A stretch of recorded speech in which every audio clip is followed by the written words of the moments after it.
What's up, everybody? How you feeling? What's up, everybody? How you feeling? And so, I'm a CEO of One Way Organization. What I do is I promote healthy relationships, but my primary target is you. It's hard to hear. Can you hear me now? Better? All right. So, what I do is I promote healthy relationships, but my target are men.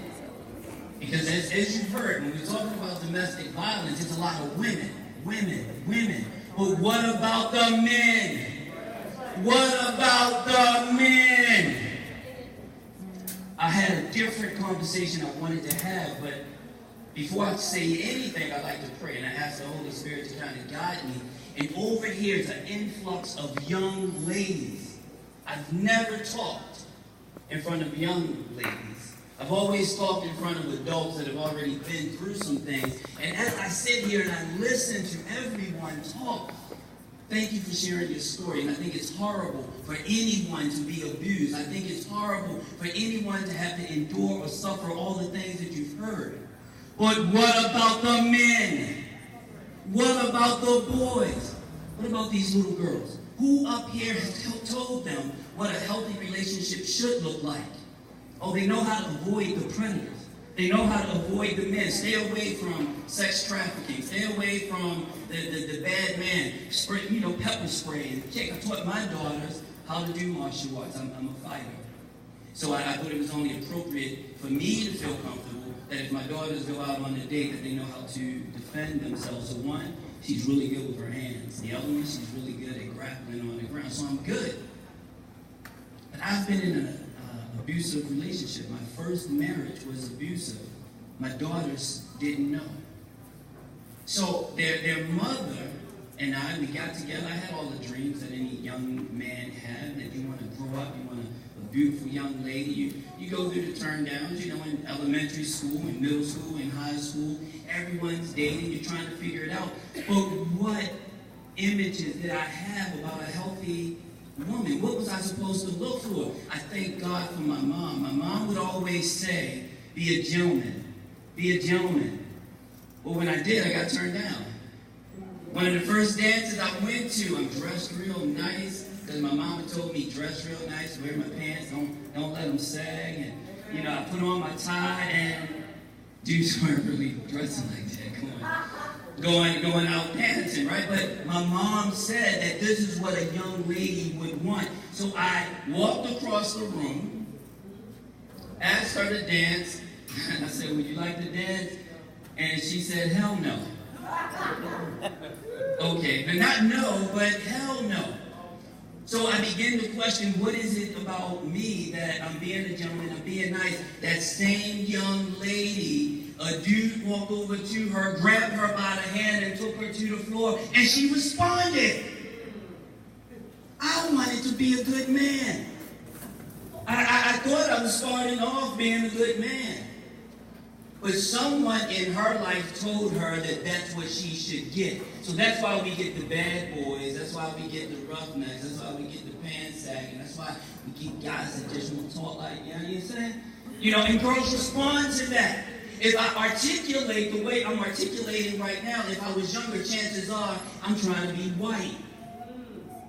I'm not being cool. I'm a nerd. I'm a geek.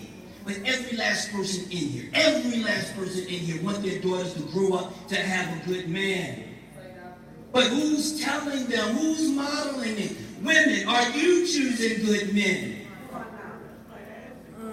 But you want them to have one. So that's why 108 exists. It exists because I am taking the men and I am telling them how to protect themselves, because women are just as abusive.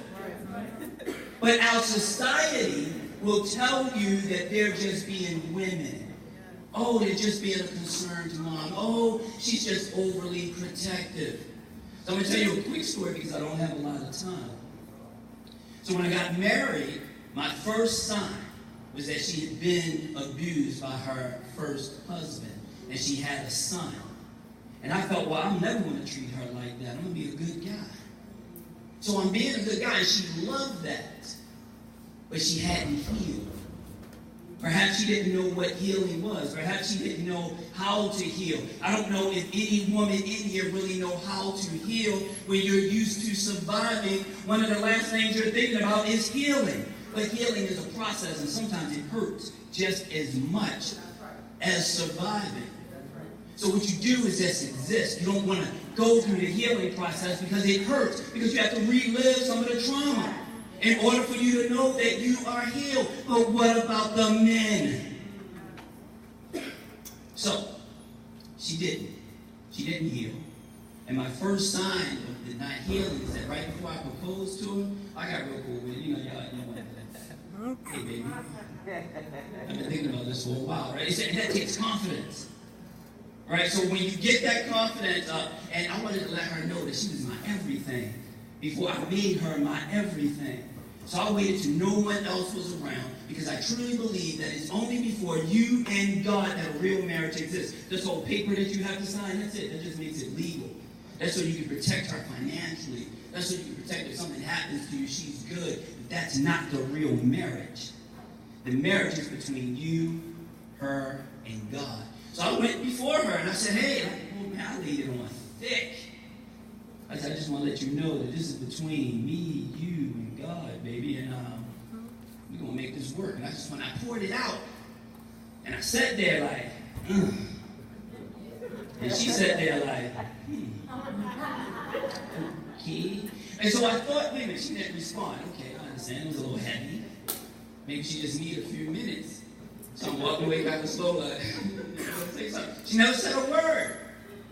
The Holy Spirit inside of me said, this is not the one, but my ego. The fact that I didn't want to fail. The fact that every man and every woman in my life told me that as a man, you can't quit. You got to survive.